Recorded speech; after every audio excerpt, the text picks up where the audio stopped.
பரிசுத்த நாமத்திற்கு ஸ்தோத்திரம். நான் அபுதாபியில் 1.5 இயர்ஸாக ஏர்போர்ட்டில் கான்ட்ராக்டில் ஒர்க் பண்ணிட்டு இருந்தேன். பட் எனக்கு டைரெக்டாக ஜாயின் பண்ணணும்னு ஆசை. பட் அவங்க என்ன சொன்னாங்கன்னா, ரிசைன் பண்ணிட்டு 6 மந்த்ஸ் கழிச்சு தான் ட்ரை பண்ண முடியும்னு. நான் ரிசைன் பண்ணிட்டு 4 மந்த்ஸ் வெயிட் பண்ணேன். ஒரு சான்ஸுமே கிடைக்கல. அப்போ நான் சாருக்கு அம்மா போய் ஃபோன் பண்ணி கொடுத்தாங்க. அப்போது சார் சொன்ன மங்கள வார்த்தை வந்து, இதோ திறந்த வாசலை உனக்கு முன்பாக வைத்திருக்கிறேன், அதை ஒருவனும் பூட்ட மாட்டான் அப்படின்னு சொன்னாங்க. அந்த மங்கள வார்த்தையை வச்சு நான் ஜெபிச்சேன். எனக்கு ஏசப்பா நான் வெயிட் பண்ண 4 மாதம் நான் எந்த ஜாப்க்கு வெயிட் பண்ணனோ அங்கே டைரெக்டாக எனக்கு கொடுத்தாங்க, அதே ஏர்போர்ட்டில். ஏசப்பா கூடவே இந்த வழிநடத்திற்காக ஏசப்பாவுக்கு ஸ்தோத்திரம். கர்த்தருடைய நாமம் மகிமைப்படுவதாக.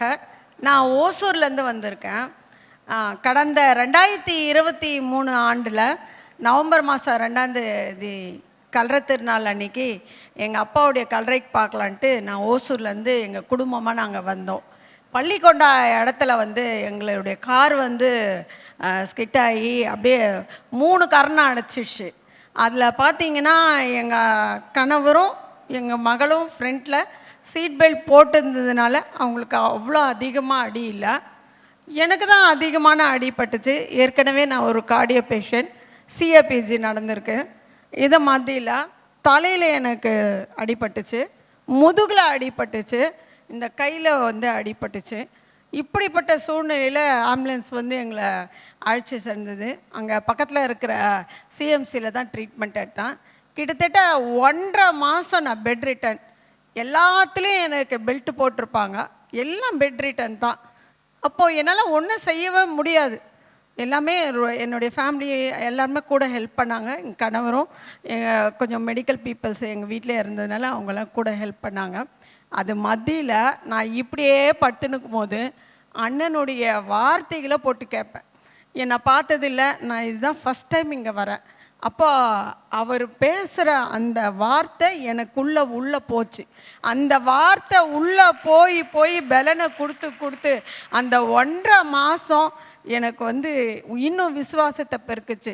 அப்போ டாக்டர் சொல்லிட்டாங்க, உங்களுக்கு வந்து அடிக்கடி வந்து காலில் தட்டி பார்த்துட்டு நீங்கள் நடக்க முடியாது, உங்களுக்கு வந்து ஸ்பைனில் வந்து அடிப்பட்டதுனால எழுந்து நிற்கவே மாட்டீங்கன்னு சொல்லிட்டாங்க, உங்களுக்கு சர்ஜரி பண்ணணும் அப்படின்னாங்க. ஆனால் நான் விடாமல் கடவுளை பிடிச்சிக்கிட்டேன். வார்த்தையை பிடிச்சி அண்ணன் சொல்லுவாங்க, வாக்குத்தத்தத்தை வச்சு ஜெபிங்கன்னு சொல்லுவாங்க. அதே மாதிரி வாக்குத்தத்தத்தை வச்சு ஜெபிச்சுட்டு கடைசியாக ஒரு எக்ஸ்ரே எடுக்கும்போது சொன்னாங்க டாக்டர், பரவாயில்ல, without any support you can walk அப்படின்ட்டார். கடவுள் எனக்கு ஒரு பெரிய ஜீவனை கொடுத்தாரு. நான் மறுபடியும் ஒரு சில மாதங்கள் ரெஸ்ட் எடுத்துகிட்டு நான் டீச்சராக இருப்பேன், வேலையில் போய் செஞ்சேன். கடவுள் எங்கள் 3 பேர் உயிரையும் காப்பாற்றினார். உருண்ட காரில் எங்களை உருட்டின காரில் சத்துரு உருட்டினாலும் கடவுள் எங்களை 3 பேரையும் உயிரை காப்பாற்றினார். நான் நிற்கிறது கடவுள் சார்.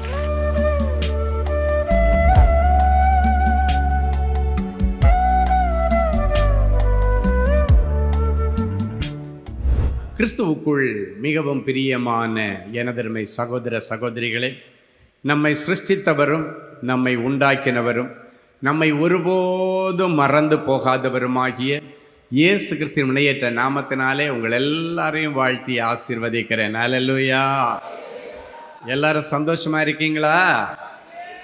இந்த நாளிலும் ஆண்டவருடைய பாதப்படியிலே அமர்ந்து, ஆண்டவரே, என் பிள்ளைகளுக்கு என்ன வார்த்தை சொல்ல விரும்புகிறேன், என்ன வார்த்தை சொல்லி என் பிள்ளைகளை ஆசீர்வதிப்பது தேவனுடைய திட்டமாக இருக்கிறது. ஜெபத்திலே தரித்திருந்த பொழுது நம்மை ஆசீர்வதிக்க பரலோகத்திலிருந்து வருகிற மங்கள வார்த்தை. சங்கீதங்களின் புஸ்தகம் 34ஆம் அதிகாரம் 10வது வசனம் இப்படியாய் சொல்லுகிறது. எடுத்து வாசிப்போமா? சிங்க குட்டிகள் தாழ்ச்சி அடைந்து பட்டினியாயிருக்கும், கர்த்தரை தேடுகிறவர்களுக்கோ ஒரு நன்மையும் குறைபடாது. சிங்க குட்டிகள் தாழ்ச்சி அடைந்து பட்டினியா கிடக்கிறதுக்கு நிறைய வாய்ப்புகள் இருக்கிறது. ஆனாலும் கர்த்தரை தேடி வருகிற பிள்ளைகளுக்கோ ஒரு நன்மையும் குறைவுபடாது. ஆமென். உன் சரீரத்தில் இன்னைக்கு ஏதாவது ஒரு உறுப்பில் குறைவு இருந்தால், உன்னுடைய சரீரத்தில் ஒருவேளை ஏதாவது உறுப்புகள் சரியாக செயல்படாமல் இருந்தால், இன்னைக்கு ஆண்டவர் அதை புதிய உறுப்பாய் மாற்றுவார். அல்லேலூயா. கிறிஸ்து இயேசுவுக்குள் அந்த குறைவுகள் எல்லாம் நிறைவாகும். ஆமென். சங்கீதம் 63:1 இப்படியாய் சொல்லுகிறது, எடுத்து வாசிப்போமா? தேவனே, நீர் என்னுடைய தேவன், அதிகாலமே உம்மை தேடுகிறேன். வறண்டதும் விடாய்த்ததும் தண்ணீரற்றதுமான இந்த நிலத்திலே என் ஆத்துமா உம்மேல் தாகமாயிருக்கிறது, என் மாம்சமானது உம்மை வாஞ்சிக்கிறது. தாவீது ஆண்டவரை நோக்கி, தேவனே நீர் என்னுடைய தேவன்னு முதல்ல உரிமை பாராட்டுறார். என்னுடைய தேவன். ஒரு காலத்திலே அவர் ஆபிரகாமின் தேவனாய் இருந்தார், உண்மைதான். ஈசாக்கின் தேவனாய் இருந்தார், உண்மைதான். யாக்கோபின் தேவனாய் இருந்தது உண்மைதான்.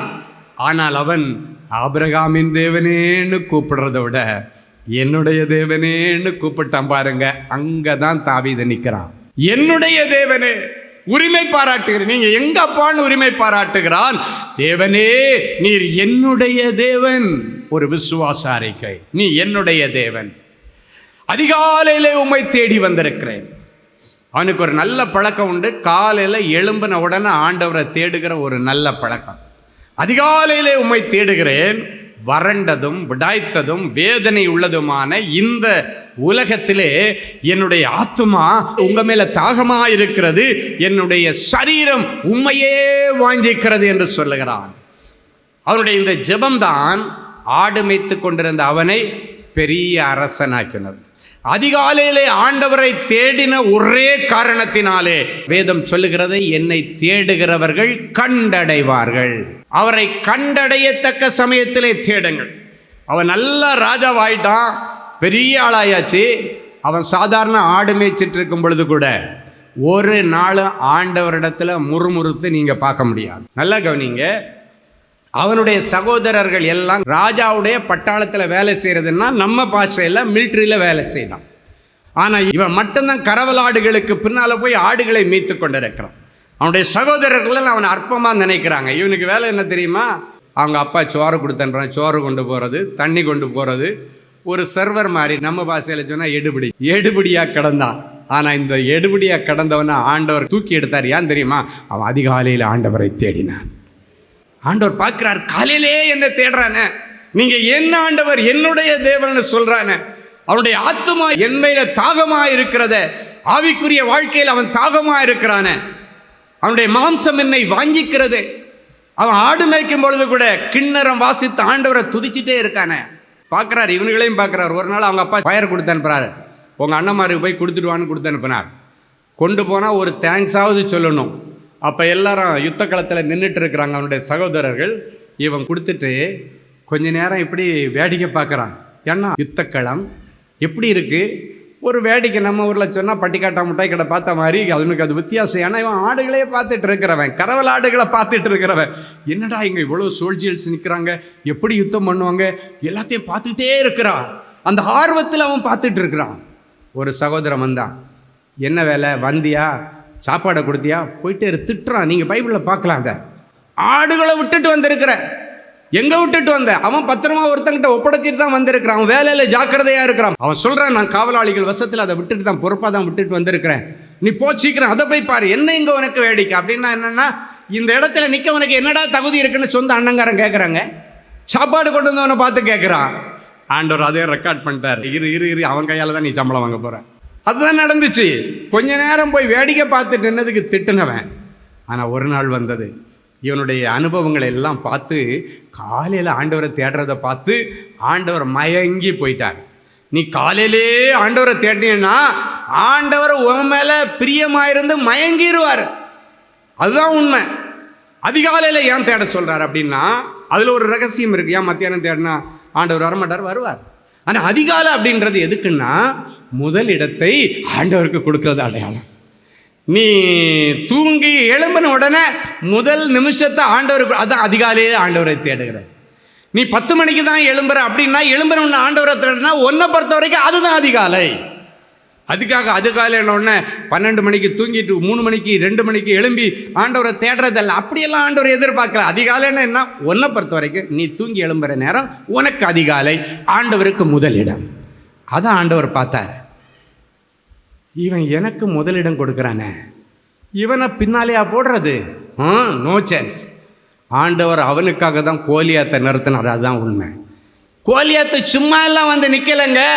என் தாவீதை, என் பிள்ளைய நான் இன்ட்ரோ பண்ணும் பொழுதே ஒரு மெகா இன்ட்ரோவில் அவனை கொடுக்கணும்னு நினைக்கிறார். ஆண்டவர் ஒரு மனுஷரை இன்ட்ரடியூஸ் பண்ணது எப்படி தெரியுமா? அற்பமா நினைச்ச அவனுடைய சகோதரர்கள், அற்பமா நினைச்ச அந்த தேசத்தினுடைய ஜனங்கள் மத்தியில இவனை கம்பீரமா களம் இறக்கணும்னு ஆண்டவர் நினைச்சு இவனுக்காக தான் கோலியாத்தை கொண்டு வந்து நிறுத்தினார். அதுதான் உண்மை. எல்லாரும் கோலியாத்தை கண்டு பயந்து போயிருக்காங்க. ராஜா பயந்து நிற்கிறார். அவன் கம்பீரமா நின்று சவால் விடுறான். வாங்கடா, உங்களால முடிஞ்சா எத்தனை பேர் எங்களுக்கு முன்னால வர முடியும்னு சொல்லி கம்பீரமா நின்று அந்த பெலிஸ்தியன் ஆகிய கோலியாத்து சவால் விட்டுட்டு இருக்கிறான். அந்த சவாலின் மத்தியில இவனுடைய உடன் பிறந்த சகோதரர்கள், யுத்த வீரர்கள், ராஜாவுடைய தளபதி எல்லாம் அரண்டு நிற்கிறாங்க. மெகா இன்ட்ரோ கொடுக்குற ஆண்டவர் தாவீது ஒரு சின்ன பையன் மாதிரி வந்து நிற்கிறான். அவனுடைய பையில் கொஞ்சம் கூழாங்கல் தான் கிடந்தது. அதையும் எடுத்து வச்சுட்டு நிற்கிறான். எல்லாரும் அற்பமாக நினைச்சாங்க. இவன் சொல்கிறான், இன்றைக்கு உன்னை என் கையில் ஆண்டவர் ஒப்பு கொடுப்பான். நீ ஈட்டியோடும் பட்டயத்தோடும் என்னிடத்திலே வருகிறாள். ஆனால் நானோ நீ நிந்தித்த இஸ்ரவேலின் சேனைகளின் இராணுவங்களின் தேவனாகிய கர்த்தருடைய நாமத்தினாலே நான் உன்னிடத்திலே வருகிறேன். என் ஆண்டவருடைய பிள்ளையா உங்ககிட்ட வர்றேன். கர்த்தர் இன்றைக்கு உன்னை என் கையில் ஒப்பு கொடுப்பான். எல்லாம் வேடிக்கை பார்க்குறாங்க. அவ்வளோதான், இவனை கடித்து குதறி தின்னுருவான் அவன் அப்படின்னு நினச்சாங்க. ஆனால் இவன் வேற ஒன்றும் இல்லை, சிம்பிளாக அடப்பையிலேருந்து கூழா, நல்ல கூழ் பாயின்னு சொல்லும் எல்லாம் நம்ம பாஷையில். அவன் கூழாக இருக்கிறான்ப்பா. அவனுக்கு என்ன அவன் கூழாக இருக்கிறான். அவன் ஒன்றும் பயப்படல. போடா, நீயாவது உன்னுடைய பட்டயமாவது உன் ஈட்டியாவது, ஆனால் எனக்குள் இருக்கிறவ பெரியவர், அவருடைய ஸ்தானத்தில் அவருடைய நாமத்தில் நான் வர்றேன்னு சொல்லி ஒன்றும் இல்லை, ஒரே ஒரு கூழாங்கல் எப்படி இருக்குன்னு பார்த்துருக்கீங்களா? ஷார்ப்பான கல் கூட இல்லை. இந்த ஆற்றுல வாய்க்கால் எல்லாம் இருக்கும் பாருங்க, அதில் தண்ணி போய் உருண்டு உருண்டு உருண்டு உருண்டு மழுங்கி போனது. ஒரு ஷார்ப்னஸும் இருக்காது. கூழாங்கல் ஒன்றை எடுத்தான், கவனில் வச்சு சுற்றி ஒரே அடி தான் அடித்தான். அது நெத்தியில் பட்டு நில கொலைஞ்சி கீழே விழுந்தான். ஹல்லேலூயா! எப்படி மெகா இன்ட்ரோ ஆண்டவர் கொடுத்தார் பார்த்தீங்களா? அப்போ இந்த இன்ட்ரோ பார்த்தோன்னா ராஜாவே அசந்து போய் நிற்கிறான். என்னடா இங்கே நடக்குது? நம்மளை எல்லாரும் கதிகலங்க பண்ணின இந்த கோலியாத்தை ஒரே கூழாங்கல்ல அடித்து காலி பண்ணிட்டானே. இவன் நம்ம மிலிட்ரியில் இருந்தா நம்ம மிலிட்ரிக்கு ரொம்ப பாதுகாப்பு. உடனே அப்பாயின்மெண்ட், இம்மீடியட் அப்பாயின்மெண்ட். அடுத்து கொஞ்ச நாளில் போயாச்சுன்னா யுத்த வீரர்களுக்கு தளபதியாக அவனுக்கு ப்ரமோஷன் நடக்குது. இப்போ எங்கே பாருங்கள், இவங்க அண்ணமாரெல்லாம் அற்பமாக பேசுகிறவன் எல்லாம் யாருக்கு கீழே நிற்கிறான்? தளபதி ஆகிய தம்பிக்கு கீழே வந்துட்டாங்க. ஹல்லேலூயா! இன்னும் கொஞ்ச நாள் போன பொழுது ராஜாவுடைய மருமகன் அதன் பிறகு சமஸ்த இஸ்ரவேலுக்கு முழுமையான ராஜாவாய் அபிஷேகம் பண்ணினார். அற்பமாய் நினைத்த தன் சகோதரர்களுக்கு இவன் கையால் சம்பளம் கொடுக்கிற அளவுக்கு கர்த்தரவனை உயர்த்தினார். காரணம், அதிகாலையிலே ஆண்டவரை தேடினான். முதல் இடத்தை ஆண்டவருக்கு கொடுத்தான். ஆண்டவர் அவனை முதல் இடத்துல கொண்டு வந்தார். இன்னைக்கும் சொல்கிறேன், நீ ஆண்டவருக்கு முதலிடம் கொடுத்து பாருவோம் வாழ்க்கையில். நீ வாலிப பிள்ளையாக இருக்கலாம், சின்ன பிள்ளையாக இருக்கலாம், குடும்பஸ்தனாக இருக்கலாம், குடும்ப ஸ்திரீயாக இருக்கலாம், வயதானவர்களாக இருக்கலாம். இப்போ கூட ஒன்றும் கெட்டு போகலை. இன்று முதல் அதிகாலையிலே ஆண்டவரை தேடி நீ ஆண்டவரை சமூகத்தில் நின்று பார். ஆண்டவரே, நீர் என்னுடைய தேவன் என்று உரிமை பாராட்டிப்பா. நீ என்னுடைய தேவன். ஒரு காலத்தில் நீர் ஆபிரகாமின் தேவனாய் இருந்தீர், ஈசாக்கின் தேவனாய் இருந்தீர், யாக்கோபின் தேவனாய் இருந்தீர். இன்னைக்கு நான் சொல்கிறேன், ஆண்டவரே, இன்னைக்கு நீ என்னுடைய தேவன். அப்படியே சொல்லணும், என்னுடைய தேவன். நான் உங்களை தேடுறேன்ப்பா. என் ஆத்மா உங்களை வாங்கிக்குதுப்பா. என் சரீரம், என்னுடைய மாமிசம் உங்களையே வாங்கிட்டு இருக்குதுப்பா. நீங்கள் தான் எனக்கு வேணும் அப்படின்னு நீங்கள் சொன்னீங்கன்னா ஆண்டவர் உங்களை கண்ணோக்கி பார்ப்பார். ஹல்லேலூயா! ஆண்டவருக்கு முதலிடம் கொடுத்தவனை ஆண்டவர் முதல் இடத்துல தூக்கி உட்கார வைப்பார். ஆமென். இன்னைக்கு நீங்கள் செய்து பாருங்கள். வாலிப பிள்ளைங்க நிறைய பேர், எனக்கு வேலை கிடைக்கல, இல்லைன்னா நான் கடை நிலையில் இருக்கிறேன், ரொம்ப கீழ்மட்டத்தில் இருக்கிறேன், எனக்கு பதவி உயர்வு கிடைக்கல, சம்பள உயர்வு கிடைக்கல, பல வருஷமாக எனக்கு பின்னாடி வந்தவங்க எல்லாம் முன்னாடி ஓடிட்டாங்க. நீங்கள் நினைக்கலாம், பின்னாடி வந்தவன் முன்னாடி ஓடனான்னு அவனை பார்த்து நீ பொறாமப்பட்டுட்டு இருக்கிற. என்ன நடக்குது? எனக்கு விரோதமாக ராஜா இருக்கிறார், எனக்கு விரோதமாக அதிகாரி இருக்காருன்னு நீ நினைக்காத. உனக்கு முன்னால ஒருத்தன் பின்னால வந்தவன் முன்னால ஓடுறானா நீ நினைக்கணும், இவன் ஆண்டவரை பிடிச்சிருக்கிறான், அதனால தான் ஆண்டவர் அவனை முன்னால கொண்டு வந்தாருன்றதை நீங்க நினைக்கணும். ஏதோ ஒரு ரூட்ல யார் ஆண்டவரை பிடிச்சுக்கணும். நீங்க சிலர் சொல்லுவாங்க, நான் இந்த அதிகாரியை பிடிச்சு வந்தேன், அந்த அதிகாரியை பிடிச்சிட்டு வந்தேன். இந்த அதிகாரி அந்த அதிகாரி எல்லாம் சில நேரங்களில் கை விட்டுருவாங்க. பரலோக ராஜாவை பிடிச்சிப்பாரு, அவர் உன்னை ராஜாவின் கொலுமண்டபத்தில் வைப்பார். ஹல்லேலூயா. இன்னைக்கு அப்ப நம்ம ஸ்டார்ட் பண்ண வேண்டியது அதிகாலை ஜெபம். அதிகாலையிலே தேடுகிறவர்கள் என்னை கண்டடைவார்கள் என்று சொல்லப்பட்டிருக்கிறது. ஆமீன். ஸோ அதிகாலையில் ஆண்டவரை பிடிங்க.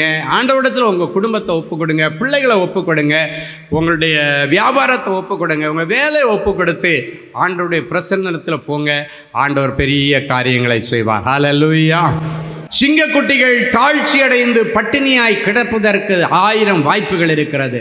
ஆனாலும் கர்த்தரை தேடுகிற பிள்ளைகளுக்கு ஒரு நன்மையும் குறைபடாது. அதிகாலையிலே ஆண்டவரை தேடின தாவீது முதல் நிமிடத்தை ஆண்டவருக்கு கொடுத்தான். அந்த உலகத்திலேயே முதல் ஸ்தானமாகிய ராஜாவின் மண்டபத்திலே ராஜ பதவியிலே கர்த்தரனை உட்கார வைத்தார். அடுத்தபடியாக கண்ணீரோடு ஆண்டவரை தேடின அன்னாளை குறித்து இப்பொழுது நாம் தியானிக்க போகிறோம். வாசிக்கலாம். 1 சாமுவேலின் புஸ்தகம் 1ஆம் அதிகாரம் 10வது வசனம் இப்படியாய் சொல்லுகிறது. வாசிப்போம். அவள் போய் மனம் கசந்து மிகவும் அழுது கர்த்தரை நோக்கி விண்ணப்பம் பண்ணினாளாம். அவன் அதிகாலையில் ஆண்டவரை தேடின ஒரு ஸ்பெஷல் பழக்கம். இவளுக்கு என்னன்னா அழுது அழுது காரியத்தை சாதிக்கிற ஒரு பழக்கம். அழுற பிள்ளைக்கு தாய் உடனே பால் கொடுத்துருவா. ஒரிஜினல் பால் இல்லைன்னா புட்டி பாலாவது கலக்கி எடுத்து எப்படியாவது பிள்ளை கொடுத்துருவா. ஏன்னா என் பிள்ளைக்கு பசிக்குதுன்னு சொல்லி கொடுத்துருவான். அப்போ இங்கே இவளுடைய ஸ்தானத்தை பாருங்கள். இவள் ஒரு சராசரி ஒரு குடும்பஸ்தரை, திருமணமாகி பல வருஷம் ஆகி அவளுக்கு குழந்தை இல்லை. இவளுடைய சகோதரி ஆகிய பெனினாள், அவளுக்கு குழந்தை இருக்குது. அவளுக்கு குழந்தை இருக்குன்ற இலக்காரத்தில் இவளை ரொம்ப அற்பமாக நடத்துவா, அற்பமாக பேசுவாள். அப்படின்னா என்ன தெரியுமா? மன கஷ்டப்படும்படி மனசை கஷ்டப்படுத்துகிற மாதிரியே பேசுவாளாம். இந்த பெனினாளுக்கு குழந்தை இருக்கு ஒரு பெருமை. ஆனால் குழந்தை இல்லாத இந்த அன்னாளை பார்த்து அற்பமாக நினைச்சா. ரொம்ப மனசு குத்தி குத்தி குத்தி குத்தி பேசுவாளாம். அதனால அநேக நாட்கள் இவ சாப்பிட மாட்டான். எப்போவுமே யாராவது மனசு கஷ்டப்படுத்திட்டாங்கன்னு சொல்லுவாங்க தெரியுமா? என்னை ஒரு அடி அடிச்சிருந்தா நான் தாங்கியிருப்பேன், பேசின வார்த்தை எனக்கு தாங்கலப்பா, இருதயத்தில் ரணமாயிடுச்சு, புண்ணாயிடுச்சு அப்படின்னு சில பிள்ளைங்க பேசுகிறத நீங்கள் கவனிச்சிருப்பீங்க. ஏன்னா அவங்களுக்கு அந்த மனவேதனை, மன அழுத்தத்தில் கொண்டு போய் அவங்கள விட்டுரும். அதனால் அவங்கள மனசுக்கு ரொம்ப வேதனைப்படுவாங்க. அது மாதிரி ரொம்ப மனசு கஷ்டப்பட்டு நிறைய நாள் சாப்பிட மாட்டான். பார்த்திங்கன்னா ஒருத்தங்களுக்கு மன கஷ்டம் வந்துருச்சுனாலே சாப்பிட பிடிக்காது, டீ குடிக்க பிடிக்காது, தண்ணி குடிக்க பிடிக்காது, குளிக்க பிடிக்காது, சரியாக ட்ரெஸ் பண்ண பிடிக்காது, எங்கேயும் போகிறதுக்கு விருப்பம் இருக்காது. அதுதான் மன அழுத்தம் அந்த பிள்ளைகளுடைய இயல்பான சுபாவங்களாக இருக்கும். இப்போ பாருங்கள், இவளுக்கு இந்த மனம் குத்தி குத்தி இவளை பேசுனதுனால அவளுக்கு மன அழுத்தம் வந்ததுனால சாப்பிட மாட்டேன்ற. அவங்க புருஷன் எவ்வளோ சொல்லி ஆறுதல் படுத்துறாரு. நான் ஒரு புருஷன் உனக்கு 10 பிள்ளைகளுக்கு சமம். புருஷன் குத்தி குத்தி காட்டலை, ஆனால் அவருடைய சகோதரி தான் குத்தி குத்தி காட்டுறான். அவன் அவ்வளவு ஆறுதல் செய்யும், அவளால் ஆறுதல் அடைய முடியலை. ஏன்னா அந்த ஆசீர்வாதம் கிடைக்கலையே, இன்னைக்கு அவமான பொருளாக தான் நான் நிற்கிறேன் அப்படின்னு நிறைய நாள் சாப்பிடாம கொள்ளாமல் தூங்க போயிடுவாள். ஒரு நாள் அவளுடைய இருதயத்தில் ஆண்டவர் பேசுகிறார், நீ எதுக்கு கிடந்து அழுதுட்டு கிடக்கிற, பேசாமல் என் சன்னிதானத்துக்கு வான்னு அவளுடைய இருதயத்திலே ஒரு ஏவுதல். நேரடியாக அது ஒரு ஓய்வு நாள் கிடையாது, ஆனால் ஆண்டவருடைய ஆலயம், ஆண்டவர் இருக்கிற இடம். எனவே ஆண்டவரை தேடி நான் போகிறேன். ஆண்டவரை தேடி போனால் என்னுடைய வாழ்க்கையில் குறை இருக்காது, இந்த குறைவு கிறிஸ்து இயேசுக்குள்ளே நிறைவாகும் என்று நம்பி அழுது கொண்டே தேவனுடைய சமூகத்திலே வருகிறாள். நேரம் வந்தா வேதம் சொல்கிறது, அவள் போய் மனம் கசந்து அழுது தேவனுடைய சமூகத்திலே கர்த்தரை நோக்கி விண்ணப்பம் பண்ணினாள். மனம் கசந்து அழுதல் அப்படின்னா அவனுடைய மனத்தில் இருக்கிற எல்லா கஷ்டங்களை ஆண்டவரிடத்தில் இறக்கி வைக்கிற மன பாரம்.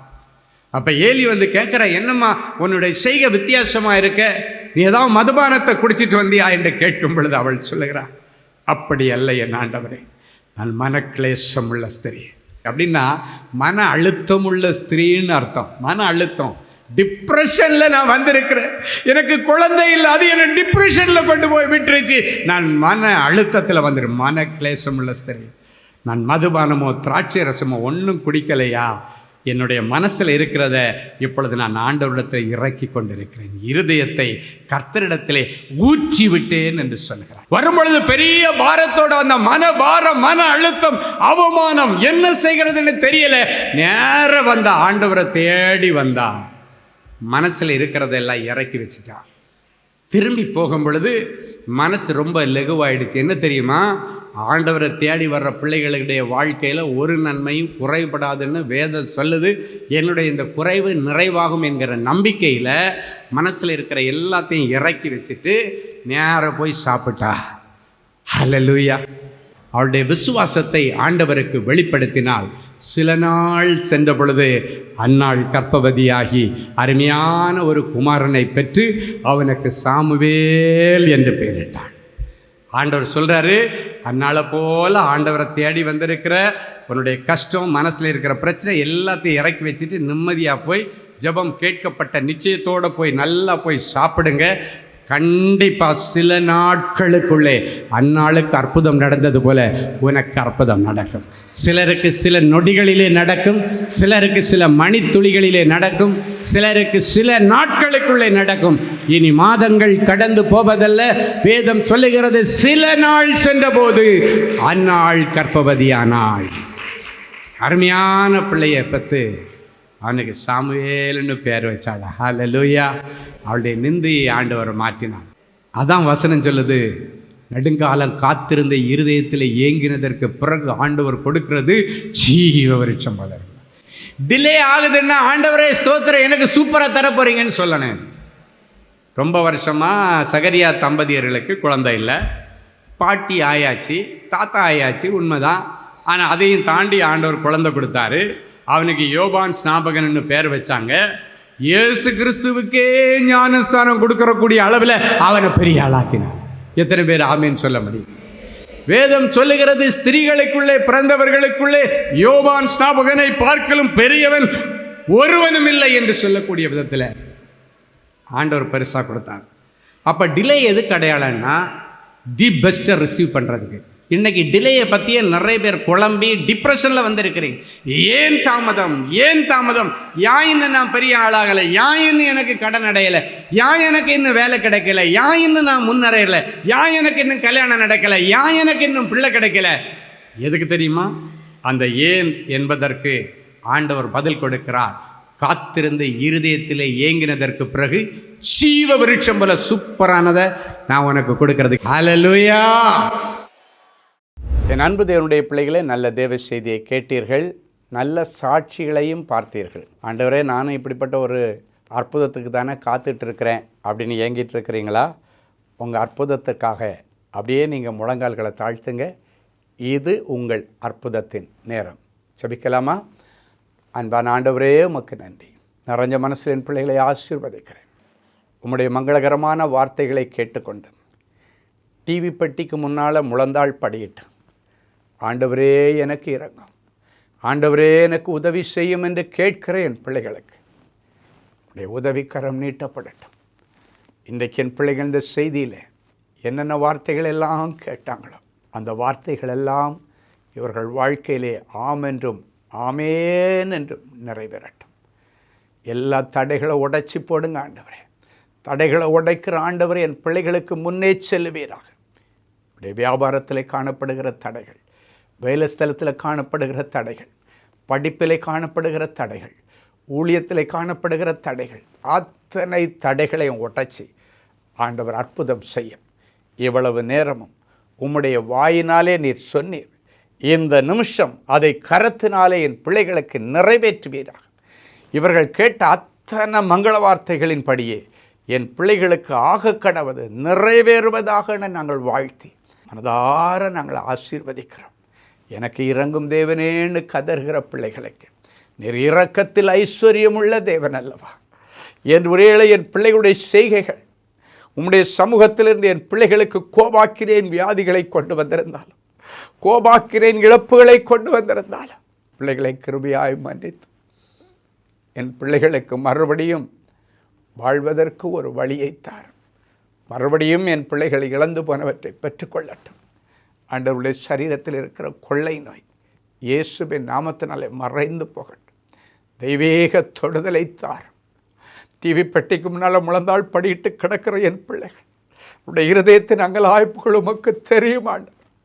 சில காரியங்களை யாரிடத்தில் சொல்லி அழ முடியாமல் என் பிள்ளைங்க கதறிட்டு இருக்கிறாங்க. அவற்றை உங்கள் பாதத்தில் வைத்து நாங்கள் ஜெபிக்கிறோம். இரக்கத்தில் ஐஸ்வர்யமுள்ள தேவனே, என் பிள்ளைகளுக்கு இறங்கி அற்புதங்களை செய்யும். ஒவ்வொருவரையும் தொட்டு குணமாக்கும். கற்பத்தின் வியாதிகள் மாறட்டும் சுவாமி. கற்பத்தில் இருக்கிற கட்டுகளும் கட்டிகளும் மறைந்து போகட்டும். ஒரு சந்ததிக்காய் ஏங்கிக் கொண்டிருக்கிற என் பிள்ளைகளுக்கு இன்றைக்கே ஒரு அற்புதம் நடக்கட்டும். இன்றைக்கே பரலோகத்தின் திரவியம் அவருடைய கற்பத்தை நிரப்பட்ட சுவாமி. யாராவது என்னை கை தூக்கி விடமாட்டாங்களான்னு கதறிக்கொண்டிருக்கிற பிள்ளைகளுக்கு ஆண்டவரே இறங்கி நின்று என் பிள்ளைகளை கை தூக்கி அவளை ராஜாக்களோடும் பிரபுக்களோடும் உட்கார வைத்து அழகு பார்ப்பீராக. நியாயமான விருப்பங்கள் வாஞ்சைகள் எல்லாம் நிறைவேறட்டும். நிறைஞ்ச மனசில் பிள்ளைகளை ஆசீர்வதிக்கிறேன் இயேசுவின் மூலம் பிதாவே. ஆமேன், ஆமேன். அன்பு தேவனுடைய பிள்ளைகளே, இந்நிகழ்ச்சியின் மூலம் நீங்கள் பெற்றுக்கொண்ட ஆசீர்வாதங்களையும் உங்கள் ஜெப விண்ணப்பங்களையும் அனுப்ப வேண்டிய முகவரி தேவனின் அன்பு ஊழியங்கள், Vinayak avenue, OMR road, Okkiyam, Thoraipakkam, Chennai 600097. மேலும் 24 மணி நேர ஜெப உதவிக்கு 04424547999 மற்றும் 9941150999 என்ற எண்களுக்கு தொடர்பு கொள்ளுங்கள்.